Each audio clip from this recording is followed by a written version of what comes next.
Computer System Management, System Components, Index, CD, DVD, Blu-ray discs, PCI-X, PCIe, power supply, adapters, expansion cards, keyboard, mouse, optical mechanical, display, I/O ports, serial, parallel, USB. CD drive. A CD drive is a compact disc that is used to store digital data. It has a capacity of about 700 to 800 MB and the data is read by a laser. It reads the pattern of bits and lines using reflected beam intensity. Various kinds of compact discs are available like read-only, read and read and write. Various kinds of CD drives are available like read-only, read and read-writable. Input-output rate of CD is around NX, where 1x is 150 kbs. Read and write speeds are not same. Read up to 52x speeds are available. Writing is usually from 4x to 12x. CD data are stored as a series of tiny indentations known as bits, encoded in a spiral track modeled into the top of the polycarbonate layer. The area between bits are known as LANs. Bits and LANs are microscopic entities and cannot be seen by the naked eye. CD players use laser technology to read the optically recorded data in the form of bits and bits on a CD. The change in height between bits and LANs results in a difference in intensity in the light reflected. By measuring the intensity change with a photodiode, the data can be read from the disc. But the bits and LANs on a CD do not directly correspond to ones and zeros. The start and end of a bit, that is, the bit edges, each correspond to ones, and all other areas, both in bits and on LANs, correspond to zeros. The number of zeros between bit edges is determined through careful timing. This is an efficient approach that produces an easy-to-handle electrical signal. Just like CDs, DVDs and Blu-ray discs are also available in the market, which can store much more data. Have you ever seen all three of them placed next to each other?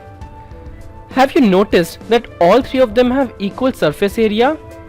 If yes, then you must have wondered that how can DVDs and Blu-rays store much more data? Think about it for a moment, and then we'll proceed to study about that in details. Let me give you a hint. DVDs, Blu-rays and CDs all use a similar technology and store data in form of transitions from bits and LANs.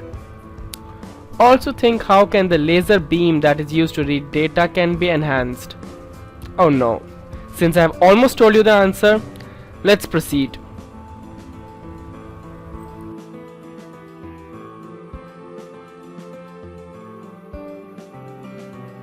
DVD drive, digital video disc. It has a capacity of about 4.7 GB and uses a laser diode of 650 nanometer wavelength. The interpret distance of a DVD drive is 0.74 micrometer, whereas for CD it is 1.6 micrometer and it only uses 780 nanometers of wavelength of light. Read-only and read-and-writable DVDs are available. The input-output rate is NX, where 1x is 1.35 megabytes per second. Read and write speeds are not same. Up to 20x speeds are available. Blu-ray. Blu-ray discs or HD drives have up to 50 GB capacity. It uses a wavelength of 405 nanometers and it uses blue laser. This picture shows the difference between CD, DVD and Blu-ray writing. It shows that the lens aperture of CD, DVD, BD are different and the wavelengths of light used for reading them are also different. Now we shall elaborate the differences between CD, DVD and Blu-ray writing using a video. Sean, tell me a little bit about CDs and DVDs. How do they work? Pits and bumps, LANs, blah blah blah. Well, you basically covered it right there. Essentially, a laser will hit the disc. Right. Let's get a disc for illustration here. So a laser will hit the disc from the top, and there will be either a pit or a bump Right. which represents a 0 or a 1. So either you have the flat area, you have a flat area where the light bounces off. That's the problem with marshmallows, is they're a bit sticky. Yeah, right. Or you have a bump right next to it, which actually is an elevated area. So what happens is when the light comes in from the laser, it reflects in a different kind of way. And then there's actually a second head that actually reads it, and that will, the level of reflection is basically the way whether it's a 1 or a 0. Right, and then in the end the processor inside the DVD player, the CD player, will reassemble those zeros and ones into strings and then words and then into the music or video that you hear or see. That's right. So what happens during the manufacturing process when you buy one of these guys is it comes pre-formatted with either flat bits or bumpy bits. Yes, they stamp them. Exactly. Now, things work slightly different in the world of burnables. CDR, CDRW, or plus, minus R and plus RW, both on the CD side and the DVD side. And I've got a little treat for you. Let me show you how that works. Look, it's a Marshmallow wheel. marshmallow wheel. Yes. In fact, this is a simulated track that contains actually media that can be burned from by a laser on either a CD burner. Actually, we'll start with CDs. Let's just say this is a CD minus R disc. So Sean, if you hold that for a second. All right. What we're going to do is we're going to take a laser and we are going to turn it on. I'm going to hide behind the shield here. Turn it down just a little bit here. Oops. Yeah, just a little bit. There we go. Look at that. All right, so this Oops. this right here will represent the CD in its unburned form. All of these right now are zeros. What? All of these are zeros. Oh, jeez, that's scaring me now. Okay, so each of these are zeros. They're unformatted pits, or they're not pits. They're yet. actually media. Yeah, they're actually a substrate that it can actually be affected by energy, actually by heat. So what happens is the head just decides to write a 1, and so what's going to do is obscure the marshmallow, one of the marshmallow surfaces, like this. It's going to come in. Whoa, and look at that. So what's happened there, as you can see, if you close in on that geo for a second, is that it's actually obscured the substrate and changed the color. So next time that the head comes along and it reads that surface, it's going to reflect light in a different way, and therefore they read it as a 1. So we've seen CDR, so this is burn once. Right. How does CDRW work? Well, here's how CDRW works.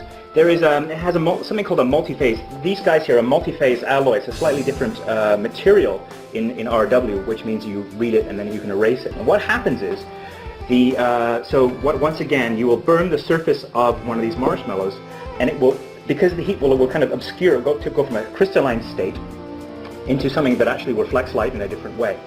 Now, to turn it back into sort of the regular format before, unobscured, you apply a different level of heat onto that same surface, and it will convert back. Ah. So the alloy is actually, it looks like the same material, and the CDR and CDR minus plus R, CDR or CDRW, they look like the same, but actually the material in them that changes state is actually different. Right, so one burns once and that's it. The other one can go back and forth. That's exactly. So the question is, how do we take a DVD and burn that?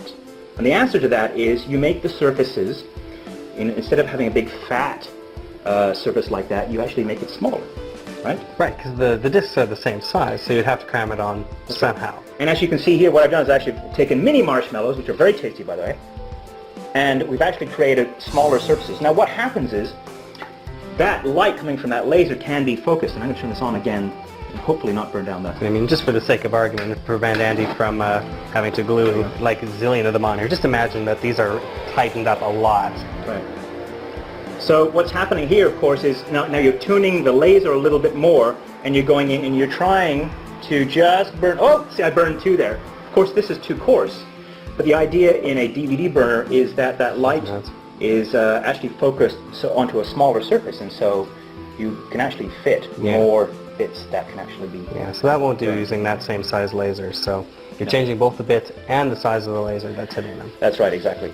Now, so what happens, because you can fit more surface area on one disc, you get, was it 4.7 gigabytes worth of storage, I think, on a standard DVD. Right. And that translates into approximately, I think it is about 2 hours worth of video on one disc. All right, I see even smaller bits here. Yeah, so what I did was, and I couldn't buy any smaller mini marshmallows, so I actually went out and got some Tic Tacs. Right? If you check out the Tic Tacs here, The idea being then on the next generation of DVDs, and they're called Blu-ray disc or HD DVD. Right. Now, the difference between DVD and Blu-ray or HD is we again need more storage space on the disc. So how do we do that? Well, we turn the storage space again from a mini marshmallow down to a Tic Tac, right? So look at the difference in space there. And in fact, the surface area of an area you would burn on a DVD compared to Blu-ray or HD is about 5 times. I have a mini blowtorch here. You can probably barely see. So the idea being that blue laser, instead of a red laser, is going to be focusing. It's much tinier. It can affect, and I wonder if I can do this. Oh yeah, I can. Check it out. Zoom in there, Gio.